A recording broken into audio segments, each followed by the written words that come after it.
Student, कैसे हैं आप सभी अच्छे होंगे। तो जैसा कि आप सभी लोग जानते हैं, जो भारतीय इतिहास के बारे में हम लोग प्राचीन भारतीय इतिहास के बारे में बात कर रहे थे इंडियन हिस्ट्री में, तो उसमें आज हम लोग टॉपिक पढ़ेंगे जैन धर्म। ठीक, उसके पहले हम लोगों ने हड़प्पा सभ्यता कंप्लीट कर चुका है और उसके बाद से इस जैन धर्म को हम लोग पूरे तरीके से आज कंप्लीट कर लेंगे वन लाइनर के रूप में। अगर जो चैनल बनाए तो चैनल को सब्सक्राइब कर लीजिएगा। ठीक है, तो ये वीडियो को स्टार्ट करते हैं बिना किसी देरी के। तो सबसे पहले यहाँ पे देखिएगा जैन धर्म के बारे में क्या क्या कहा गया है। सबसे पहले इसके संस्थापक कौन थे उसके बारे में हम लोग यहाँ पे चर्चा करेंगे। तो आप यहाँ पे देख रहे होंगे जैन धर्म के संस्थापक कौन है, तो ऋषभदेव हैं। आदिनाथ इनको कहा जाता है। तीर्थंकर शब्द किससे संबंधित है, तो जैन धर्म से संबंधित है। अनेकांतवाद किस धर्म के मूल शब्द सिद्धांत से बना जाता है, तो दर्शन है, तो ये जैन दर्शन का है। ठीक, तो इस तरह से वन लाइनर के रूप में हम लोग कंप्लीट करेंगे। पूरे पेशेंस बना के आप देखते जाइए बस।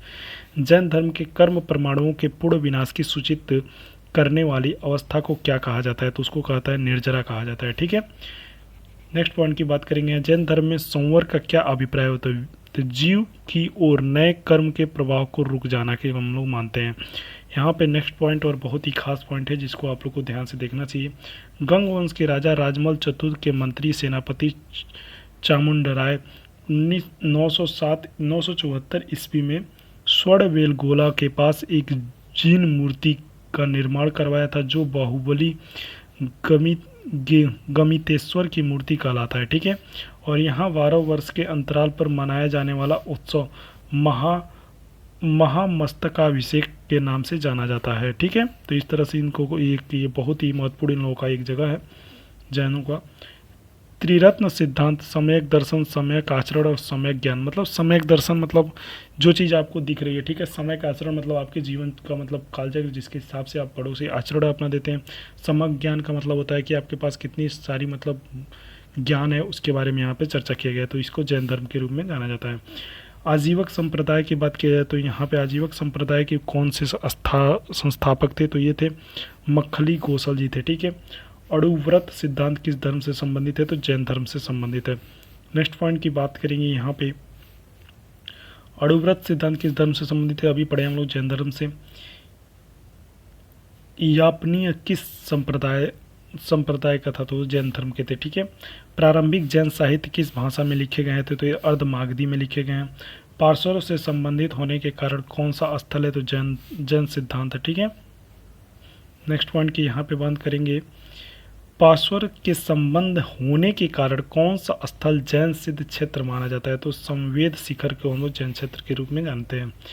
जैन संप्रदाय में प्रथम विभाजन के पश्चात निम्नलिखित श्वेतांबर और संप्रदाय के स्थापना कौन थे, तो ये थे स्थूलभद्र के द्वारा। श्वेतांबर मतलब श्वेत वस्त्र धारण करते हैं और दिगंबर जो पीला वस्त्र धारण करते हैं। ठीक है, किन जैन संगीति के अंतिम रूप में श्वेतांबर आगम का संपादन हुआ था, तो प्रथम जैन संगीति जो होती पाटलिपुत्र में हुई थी। ठीक है, यहाँ पे जैन धर्म के दो मतलब संप्रदाय दो यहाँ पे संगीत हुई थी, उसका सम्मेलन यहाँ पे दर्शाया गया। तो प्रथम संगीत की बात की जाए तो 300 ईस्वी पूर्व में पाटलिपुत्र बिहार में, और इसके अध्यक्ष थे स्थूलभद्र। ठीक है, द्वितीय संगीत की बात की जाए तो 512 ईस्वी में, और जिसके बल्लवी गुजरात और क्षमा श्रवण जी इसके अध्यक्ष थे। ठीक है, नेक्स्ट पॉइंट की बात करेंगे। जैन तीर्थंकर के क्रम में अंतिम कौन थे, तो वे महावीर स्वामी जी थे। ठीक है, तो यहाँ पे महावीर स्वामी जी का जन्म कब हुआ था, 540 ईस्वी में। जन्मस्थल वैशाली कुंडा निकट। पिता का नाम सिद्धार्थ था, माता का नाम त्रिशला, बचपन का नाम वर्धमान महावीर के नाम से जाना जाता है। पत्नी का नाम यशोदा था। ठीक, पुत्री की बात है प्रियदर्शना। प्रमुख उपाधि थी कैल्विन की। ठीक, और ये सब इनकी पूछे जाते हैं। निर्माण की प्राप्ति कब हुई थी, पावापुरी जिसको हम लोग फाजिलनगर के नाम से जानते हैं, राजगिरी बिहार। 72 वर्ष की आयु में इनकी 4068 ईस्वी पूर्व में सस्तीपाल यहाँ पे मल्लगढ़ राज्य से प्रधान शासित क्षेत्र थे, जो कुशीनगर जिले में पड़ता है। ठीक है, नेक्स्ट पॉइंट की यहाँ पे बात करेंगे। सयादवाद सिद्धांत से संबंधित है, तो जैन धर्म से संबंधित है। सयादवाद सिद्धांत की बात किया जाए तो यहाँ पे उत्तर प्रदेश में स्थित कौन सा स्थल बौद्ध और जैन धर्मों को दोनों प्रसिद्ध स्थल को कौशाम्बी माना जाता है। ठीक है, 16 महाजनपदों का उल्लेख किस जैन रचना में मिलता है, तो मिलता है भगवती सूत में मिलता है। ठीक है, नेक्स्ट पॉइंट की बात करेंगे यहाँ पे। बाबर की गुफाओं में निर्मित किस लिए किया जाता था, तो आजीविकों के आवास के लिए किया जाता था। पार्श्व द्वारा प्रतिपादित 4 महाव्रतों महावीर स्वामी ने 5वें महाव्रत के रूप में क्या जोड़ा था, तो ब्रह्मचर्य को जोड़ा था उन्होंने। ठीक है, तो यहाँ पे नेक्स्ट पॉइंट की बात करेंगे। जैसे आप यहाँ पे देख सकते हैं, महावीर स्वामी ने अहिंसा, सत्य और सत्य चोरी ना करने, ठीक, अपरियो मतलब संपत्ति को अर्जित ना करना, ब्रह्मचर्य मतलब महाव्रत की शिक्षा देना, ठीक है। जैन ग्रंथ में कल्प सूत्र के रचयिता कौन थे, तो भद्रबाहु जी थे। तो और नेक्स्ट पॉइंट की बात करेंगे तो जैन मूर्ति पूजा का प्राचीनतम प्रमाणिक अभिलेख कहाँ मिलता है, तो हाथी गुम्फा अभिलेख में मिलता है। तो इस तरह से जैन के जो महावीर स्वामी जी थे तो उन्होंने एक महाव्रत जोड़ा जिसका नाम है ब्रह्मचर्य, ठीक। बाकी सत्य, अहिंसा और असत्य ये सब अपरिहार्य, ये सब चीज़ पहले से थी। आई होप आप समझ गए। चैनल पर चैनल को सब्सक्राइब करिएगा। Thank you so much.